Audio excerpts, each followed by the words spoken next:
Assalamualaikum warahmatullahi wabarakatuh. Perkenalkan, nama saya Edi Pratama. Saya dari mahasiswa D3 Teknik Alat Berat Politeknik Negeri Banjarmasin. Oke, hari ini saya akan menjelaskan tentang governor caterpillar. Jadi, ayo kita belajar tentang governor caterpillar dari pembahasan saya. Seperti yang saya akan sampaikan, nama saya Edi Pratama. NIM saya atau nomor induk mahasiswa saya itu D0303 2218. Oke. Benar. Pada pembahasan hari ini saya akan membahas tentang governor, cara kerja governor, jenis governor, dan fuel ratio control. Oke, sebenarnya apa sih itu governor? Governor adalah suatu alat atau komponen yang digunakan untuk mengatur jumlah bahan bakar yang akan diinjeksikan ke ruang bakar. Governor itu sendiri memiliki beberapa fungsi. Di antaranya itu ada mencegah engine dari overspeed. Yang kedua itu menjaga engine agar tetap pada kecepatan yang diinginkan.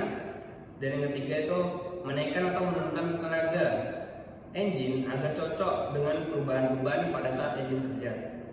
Nah, sebenarnya kenapa sih governor itu penting? Oke, sebelum itu semua engine caterpillar itu menggunakan governor, baik itu mekanikal maupun elektronik governor. Nah, governor ini digunakan untuk mengatur dan mengendalikan akselerasi dari engine caterpillar dengan cara mengatur jumlah bahan bakar yang akan disemprotkan ke dalam ruang bakar. Nah, kenapa governor itu penting? Saya akan memberikan sebuah analogi simpel yang cukup mudah untuk dipahami. Nah, jadi seperti yang kita tahu, kalau diesel engine itu bisa berputar hingga 2000 rpm.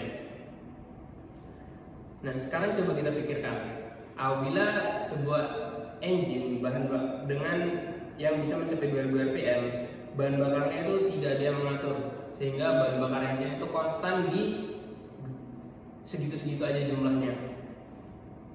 Tentunya ini akan membuat engine itu sangat cepat untuk naik akselerasinya, dan yang mana itu akan menghasilkan overspeed. Seperti yang kita tahu sendiri, overspeed itu menyebabkan kerusakan yang sangat banyak yang tidak baik tentunya untuk engine. Maka dari itu caterpillar menggunakan governor untuk mengatur jumlah bahan bakar yang akan disemprotkan.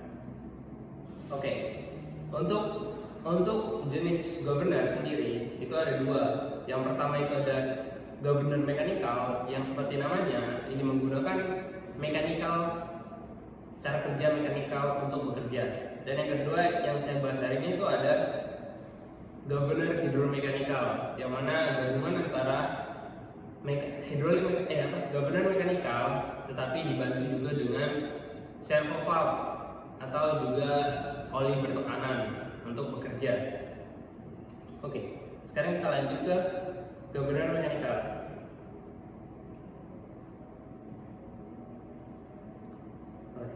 Governor mekanikal itu menggunakan prinsip sentrifugal yang pertama.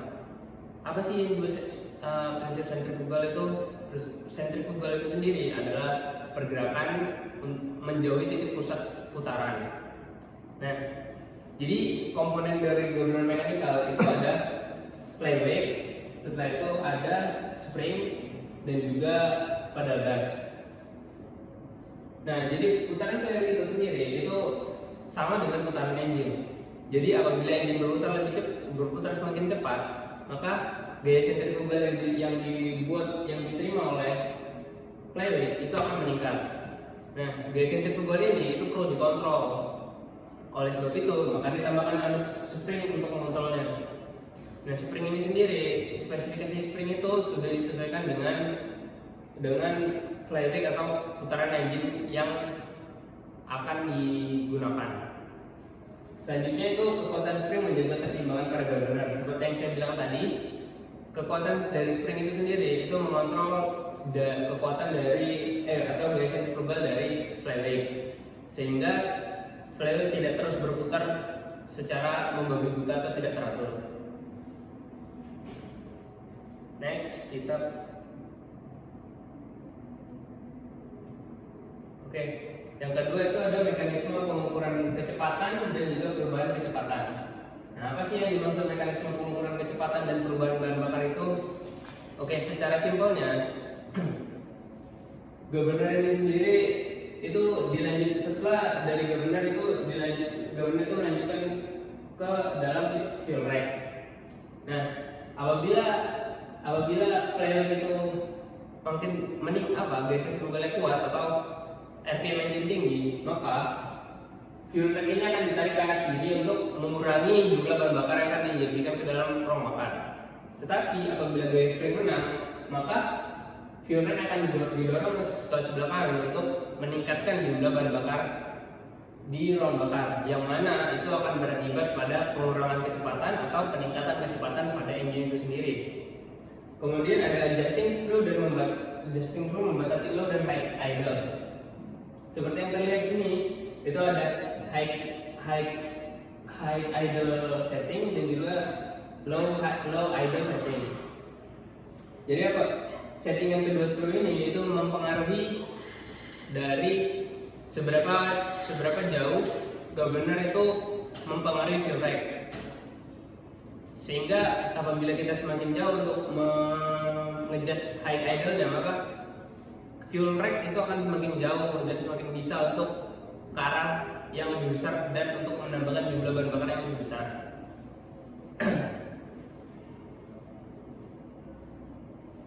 Oke, next kita ke hidromekanikal dari governor hidromekanikal. Nah, governor hidromekanikal ini sendiri sebenarnya itu sama dengan governor mekanikal, hanya saja ditambahin sebuah komponen yang bernama servo valve untuk membantu dalam pekerjaannya. Komponennya itu ada apa saja? Yang pertama itu ada slip, ada piston di nomor 2, ada dashboard dan juga governor control lever di nomor 4. Setelah itu ada juga stop collar, fuel setting screw, full load setting screw, dan stop ball. Nah, gimana sih cara kerjanya? Oke, jadi seperti yang governor mechanical tadi, putaran engine itu memutar flywheel. Nah, putaran flywheel ini nanti akan mendorong riser yang langsung bersangkutan dengan governor spring. Sehingga apabila flywheel ini menang, maka spring akan kalah dan riser akan mentransfer pergerakannya itu ke arah pivoting lever atau yang warna kuning ini. Nah, apabila pivoting lever itu kalah, pivoting lever itu bergerak ke kanan gini seperti ini, maka servo valve ini itu akan menutup engine, menutup pergerakan dari fuel rack itu untuk tidak menambah fuel atau mungkin bahkan mengurangi jumlah fuel yang boleh diizinkan. Dan seperti yang saya bilang tadi, dari riser itu ditransfer ke pivoting lever yang nantinya pivoting lever akan bekerja di servo valve ini. Nah, saya sudah membahas servo valve. Sebenarnya gimana sih cara kerja servo valve itu?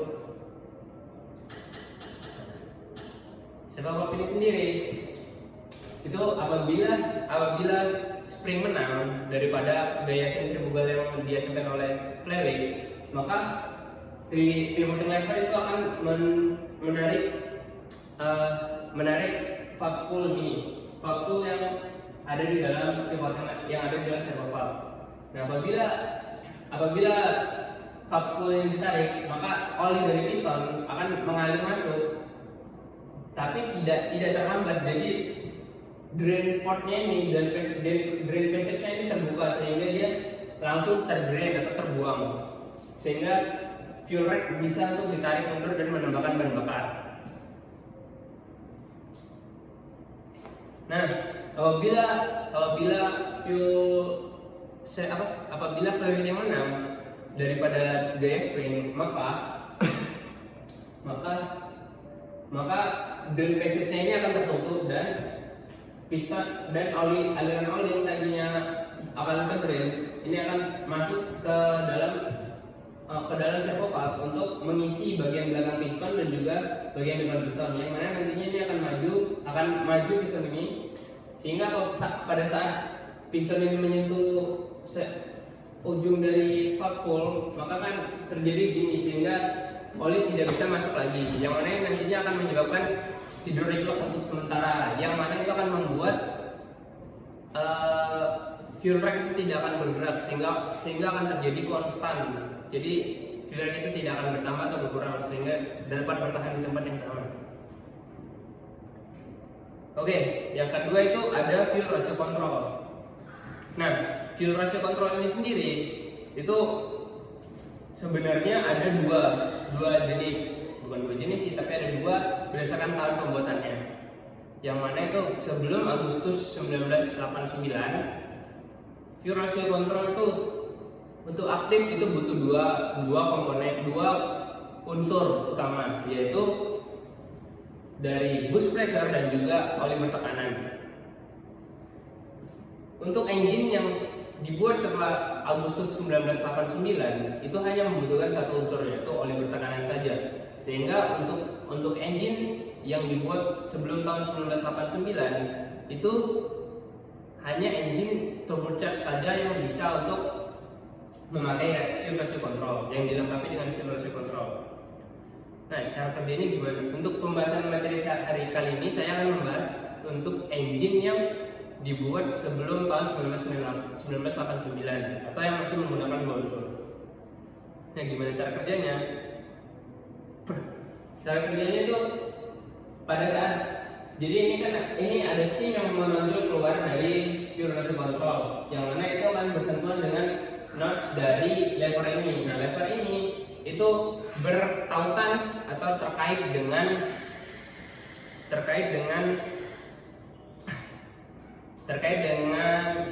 valve spool yang tadi kita bahas pada valve servo, sehingga ini mempengaruhi servo valve yang nantinya juga akan mempengaruhi fuel rack, pergerakan dari fuel rack itu sendiri. Nah, gimana sih cara kerjanya? Nah, cara kerjanya itu adalah boost pressure pertama itu masuk. Apabila tidak ada boost pressure, maka oil engine akan masuk. Tetapi karena tidak ada boost pressure yang cukup, maka oil engine akan terdrain dari ujung steam ini, sehingga ini tidak ada oli bertekanan yang tertahan atau tidak ada hambatan untuk oli itu sendiri. Apabila sudah ada boost pressure yang mencukupi, maka boost pressure ini akan membuat diaphragm ini mampu untuk bekerja, yang mana nantinya akan mendorong piston ini untuk maju dan menutup jalur drain dari oli yang tadi, sehingga piston akan mundur dan valve dan steam ini akan tertarik mundur dan membatasi pergerakan daripada notch yang ada di lever itu sendiri, yang mana itu akan membatasi pergerakan dari servo valve untuk membiarkan fuel rack bergerak ke arah fuel on.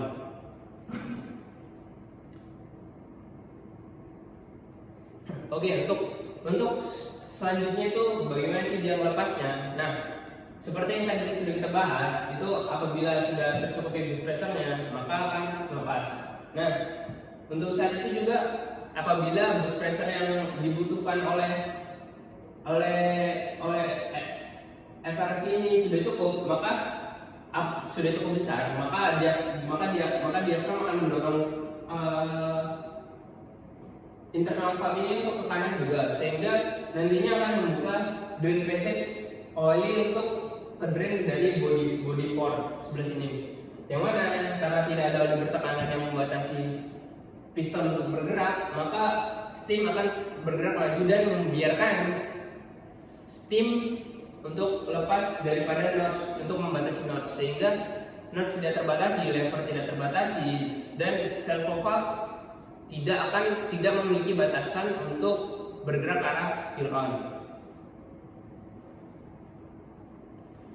Nah, yang terakhir itu ada fuel shutoff solenoid. Nah, apa sih itu fuel shutoff solenoid? Sebenarnya ini adalah komponen simpel yang apabila kita ke key on, maka itu tidak akan, atau kita energize, maka itu tidak akan membatasi pergerakan daripada fuel rack. Nah, apabila kita turn off, maka itu akan membatasi pergerakan daripada servo valve untuk bergerak ke arah fuel on, sehingga tidak akan bisa untuk bergerak atau menginjeksikan bahan bakar. Oke, mungkin itu saja dari saya. Terima kasih. Wabillahi taufiq wal hidayah. Wassalamualaikum warahmatullahi wabarakatuh.